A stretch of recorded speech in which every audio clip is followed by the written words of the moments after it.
Hello, good morning, good afternoon, good evening, whatever time you're watching us. Thank you for joining us for another episode of In Step with Ken and Amanda. We have not put a video out in a couple months, and we are so sorry that it's taken us so long.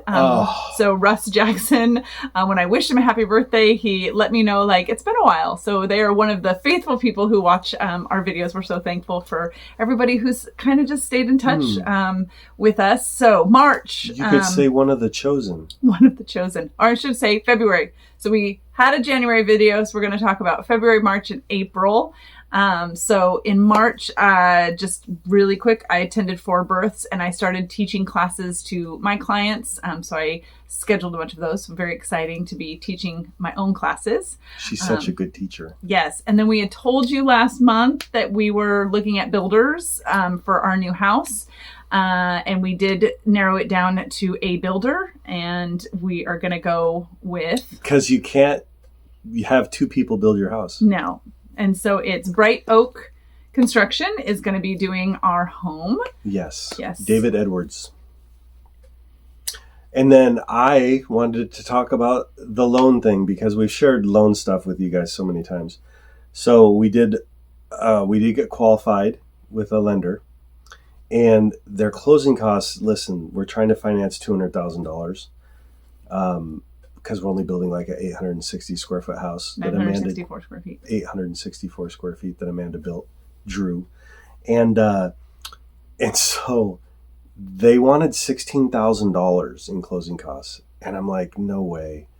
So I went to another lender, and they had I learned that they have a VA construction loan, which was wonderful. I was impressed. His closing costs were only like $11,000.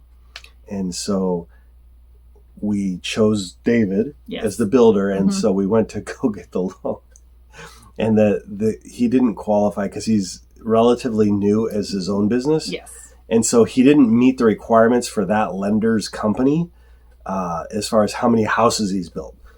So he's built houses that got loans before, and so we're like, well, who's that with? And it's this bank. And so I said, okay, third lender. So I knew this. I feel like it was the Lord's provision, because we've spent a lot of money, wasted money on some house deals, and this lady sent the closing costs over, and I thought she made a mistake, and I had to call her. It was $7,000. Now that's what I would have originally expected, until I saw the 16, and then 11, and then 7. And it's like, if you've ever done a construction loan, the banks charge this pretty substantial management fee, because they have to have a person oversee all the payments and all that stuff. And these guys just don't have a fee for that. Yes. So thankful. Yeah, it was awesome. So anyway, that just got...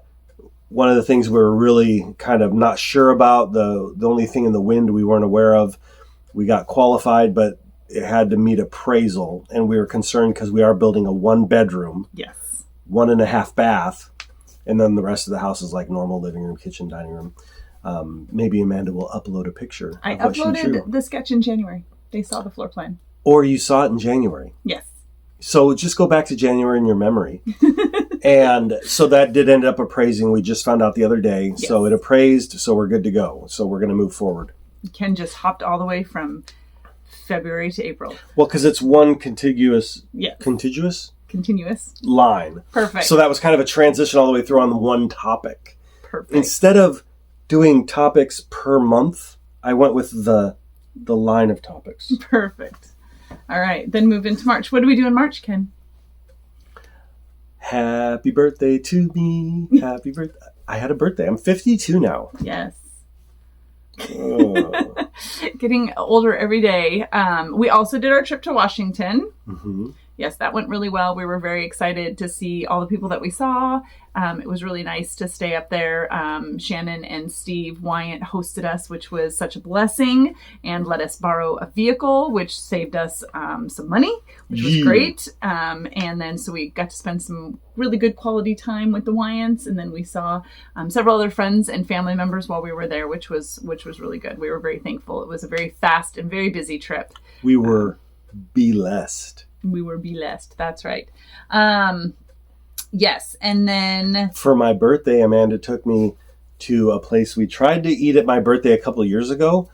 But we drove there, and it's like a really popular place, and the wait was like an hour and a half because we didn't know that. We didn't know we needed reservations. And so 2 years later, we finally get to go to this Thai restaurant. Yes. And it was delicious. It was a really good Thai restaurant. And then I took him around the corner, and we had some ice cream from this little creamery right down there. And I had some dessert. Next to the creamery was a coffee and gluten-free dessert shop. So I had some gluten-free delights from there. And it was a very lovely evening. I said I wanted 2 scoops because I just wanted 2 flavors. And the scoops were like this big. It was huge. And so it was like, it was the size of my head. I did eat it all though. No, you didn't. You only ate half of it and we took some home. But I ended up eating it all. I guess in 2 servings. Yeah, the next day. So that was all the highlights for March, except we did not talk about in late February, early March, our door handle broke again. From the outside. Hold on. This one, this was because when we put the new piece back on that they sent us, the warranty one, it wasn't as tight as it should have been. Yes, and so one of the little things was just on the outside, and it didn't click and pull it open. Needless to say, I was very diligent over the couple weeks that we did have a door handle working, and I locked all of our windows. So Ken had to break one so we could get in and fix it. Because you can only take the door handle off from the inside of the RV.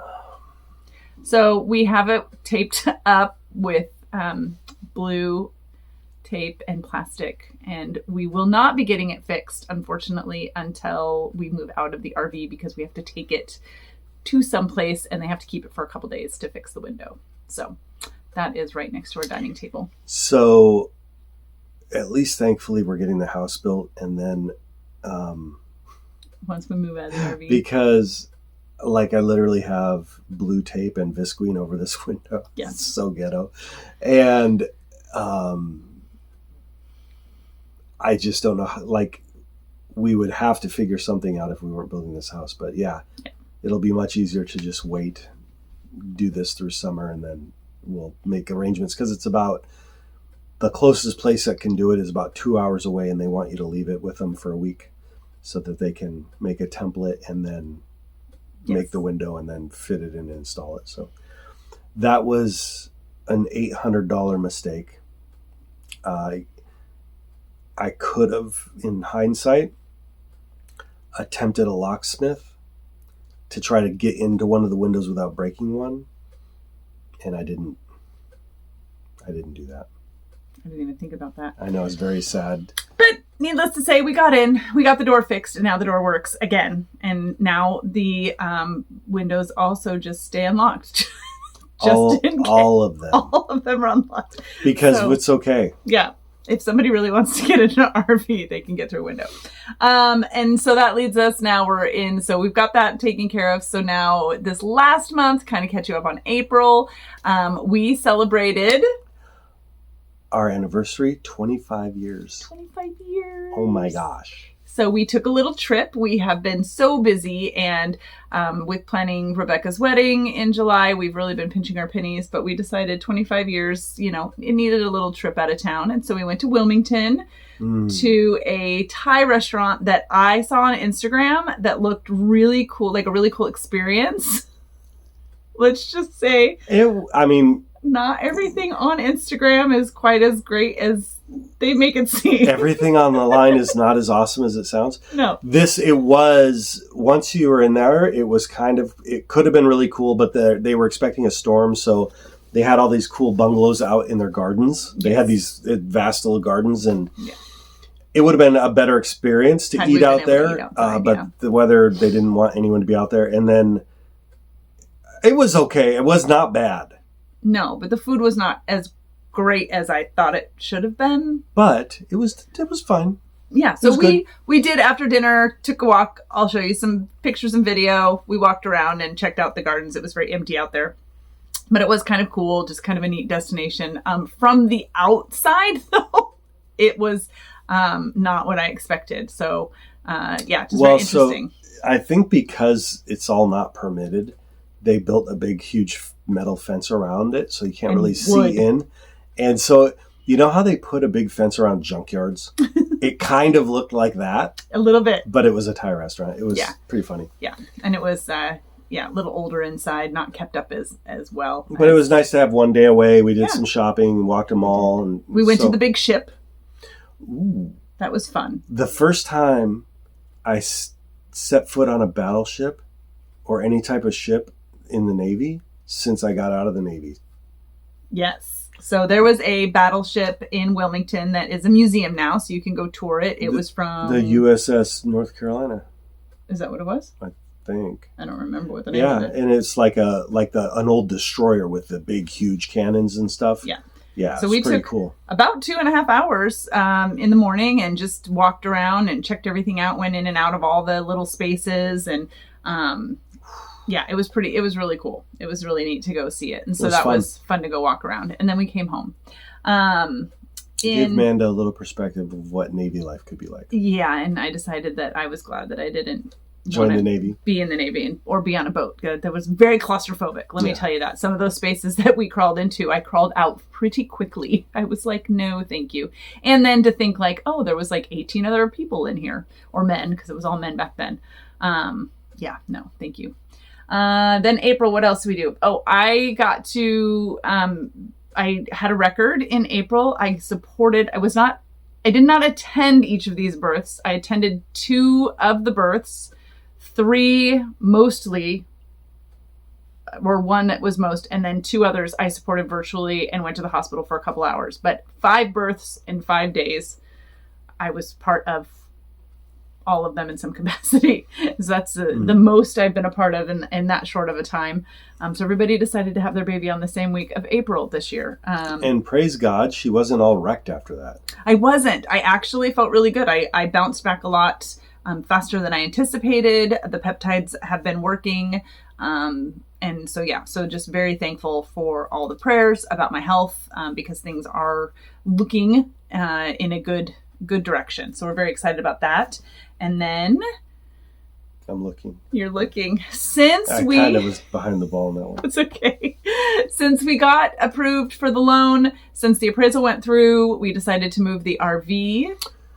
Because we were parked, the RV has a 25-foot cord on it, so we were parked right by the power pedestal we have. But that's where we're parked, is where they have to take down more trees to put the house, and that's where the house is going to go. So we had to, in preparation for them to start the job, we needed to move the motorhome to next to the shop. Yes. And so Ken dug down into the dirt, and we laid... I did not... this is all temporary, with the power to get it to the shop so that I haven't permitted this yet. We still have to trench the 2 feet and do that the right way.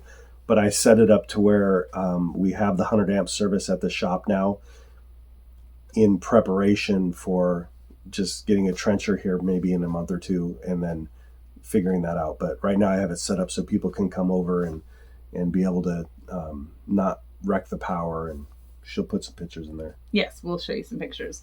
And then our last piece of news is that Ken has been diligently working 6 days a week, both at the church and at his job in Washington. And then we have been doing... At TRS Mechanical. And then we've been doing about 1 event a month. We did 2 last month. And then after that, Ken decided... I decided to sell the coffee trailer because... I was praying a lot about this, and the impression I had was that this is a really expensive hobby because I'm not working it. And so now, because it's a commercial business and it's a trailer, I have to have it insured, and that costs a certain amount a year. And so that's taking all of my time. I take 1 day off a week. And so now I'm having to use that to do events a couple times a month just to be able to pay for all the expenses of having the trailer. And it's not producing anything other than it's fun to do, but it's just an expensive hobby. So I have to let that go. And I am going to keep one of the machines, and I'm going to keep the ability to make cold brew and do all that kind of stuff and still service some clients, but more of a less commercial, but more of like a owner. What's that term for when you're not an incorporated business? You're just a self-employed. There's a word for that, like your sole proprietorship. Yeah, so just being able to have it and make coffee for people as I want to or need to. Mm-hmm. Like, for example, I had a church reach out and say, hey, we're doing Easter. Can you make us 9 gallons of cold brew?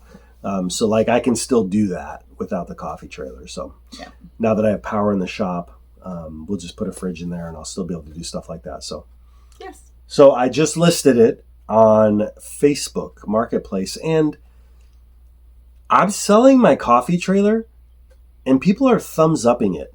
And I'm like, maybe I don't understand what the thumbs up is for on Facebook. I think for me, the thumbs up is for like if someone passed away, you wouldn't thumbs up the comment, right? Or would you?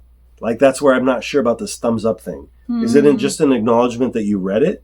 Because people are thumbs upping my posting for selling the coffee trailer. I'm like, well, is that really a thumbs up, or is that like a oh type of thing? Well, I don't know. They would do it all face. You can you can choose. Or do they think my coffee sucks, and so they're thumbs upping it because I shouldn't have a coffee trailer? I don't think so. All right. Well, that is our update.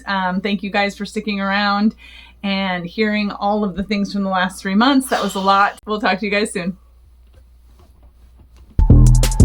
Peace.